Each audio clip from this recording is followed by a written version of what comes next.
సమయంలో మీకు బిందెలు పట్టుకొని నీళ్లు పట్టుకోవాల్సిన పరిస్థితి ప్రజలకు ఉండకూడదు. ప్రీవియస్ 5 years లో జగన్మోహన్ రెడ్డి గారు ఎందుకు తీర్చలేదన్న ప్రశ్న మీరు అందరిని అడగాలి. 5 సంవత్సరాల్లో చేయలేని పని వచ్చే 5 సంవత్సరాల్లో ఇంకేం చేస్తారు? చేయలేరు. ఊర్లో రోడ్లు వేసారంటే అది నరేంద్ర కుమార్ గారే వేశారు. మీ ఊర్లో ఉన్న పనులు జరగాలంటే ఆయన ఇంటికి మీరు డైరెక్ట్ గా వచ్చే మీకు ఫ్రీడమ్ ఆయన ఒక్కింట్లోనే ఉంది.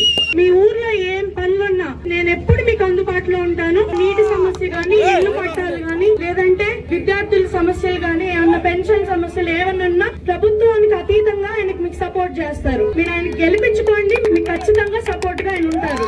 మన పొన్నూరు సమస్యలు అసెంబ్లీలో వినిపించాలన్నా, గుంటూరులో ఉన్న సమస్యలు పార్లమెంట్ లో వినిపించాలన్నా నరేంద్ర కుమార్ గారిని, ఎంపీ గారు పెమ్మసాని చంద్రశేఖర్ గారిని మనం గెలిపించుకోవాలి. చంద్రశేఖర్ గారిది 2వ గుర్తు, నరేంద్ర కుమార్ గారిది 4వ గుర్తు. సైకిల్ గుర్తుకు ఓటేసి మన ఊరిని మనం అభివృద్ధి చెందుకున్నాం.